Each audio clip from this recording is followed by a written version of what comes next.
I'm not gonna lie to you, when I found out people were making six figures cleaning other people's spreadsheets, I thought it was a joke. It's not. 3 side hustles. All boring. All real. And with AI doing most of the work, borderline unfair. Let's get into it. Okay. Excel freelancing, say that out loud and it sounds like a job for someone who peaked in a spreadsheet club in 10th grade. This seller has over 1,200 completed orders. Cheapest package, $35. Do the math, that's 40 grand minimum. And that's the low estimate. The gig description, I will clean and organize your messy spreadsheet. That's it. That's the whole business plan. Somebody's messy spreadsheet is somebody else's rent. Now you're probably thinking, what does cleaning a spreadsheet even mean? Fair question. 6 months ago, I'd have assumed it required a certification. It doesn't. It's this: duplicates, missing numbers, names typed 5 different ways by 5 different people over 5 different years. Before a business can use this, someone has to fix it. That someone can be Claude. 1 prompt: clean this contact list, remove duplicates by email, standardize phone numbers, fix inconsistent capitalization, flag missing emails. Done. $50. Took less time than reheating my coffee. Then I went to Upwork. Different game than Fiverr. You're not posting and praying. Clients already posted the job, you just apply. Jobs tab, not talent, not projects. Jobs. Search Microsoft Excel. Found a post. Remove 40 unsubscribed emails, paste $30. Gave Claude both files. 1 prompt, 40 names gone, nothing else touched. 5 minutes, $30. That's a better hourly rate than my actual job. I have a degree. Here's a bigger one. 30,000 row database, info scattered across too many columns, client wants it reorganized, pays 100. Sounds intense. It's not, it's just, my columns are a mess, please unmess them. Clean structure, correct columns, 15 minutes of my actual attention. And then, the one that impressed me. Client wanted a boring spreadsheet turned into an executive dashboard. I grabbed some of my own video stats, thrilling stuff, truly. Gave it to Claude, told it to use my brand colors, told it to take my logo and fit it into a circle instead of the square it came in. I fully expected that last part to fail. It didn't fail. 3 things before you go post a gig tonight. 1, start easy. Duplicates, reformatting, cleanup, not dashboards. I tried the harder jobs. Claude made small mistakes a few times. You need enough Excel knowledge to catch them.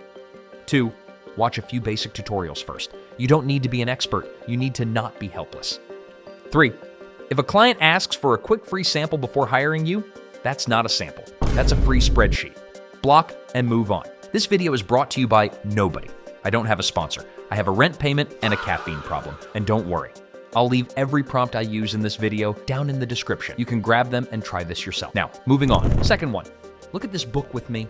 Fitness log, black cover, plain text. Interior's the same template, copy-pasted 100 times. This is not art. It has over 2,000 reviews. Amazon's review rate sits around 1 to 2%. Run the low end on this, that's 6 figures in lifetime sales. At $10 a copy for a book that took an afternoon. And it's not their only version. 6 colors, 6 smaller income streams, all stacking. I know what you're thinking. I don't own a printer. I've never shipped a physical object in my life. You don't need to. That's the whole point of KDP. You upload a PDF. Amazon prints it, ships it, deals with the customer. Your only job is the PDF. Used to be the annoying part: layout, spacing, margins. Claude does most of that now. Workflow. Step 1. Ask Claude for niche ideas. Give me 20 underexplored logbook niches for Amazon KDP. Avoid oversaturated categories. I don't grab a random one and run. I take one niche, go to Amazon, study the competition, covers, ratings, and especially the negative reviews. That's a free list of everything the market's missing. Bring that back to Claude. Niche, competitors, complaints. Make me a blood pressure logbook gets you the same generic thing everyone typing that sentence gets. Give it research instead. Claude builds the interior. A separate AI tool builds the cover. Upload both. You're live. One warning: don't mass publish the same book with a new title slapped on. Amazon flags that. Get specific. Not cleaning checklist. Home cleaning planner for busy working moms. Specific title. Specific audience. Same seller, different products. Last one. Everyone thinks newsletters are dead. Nobody reads email.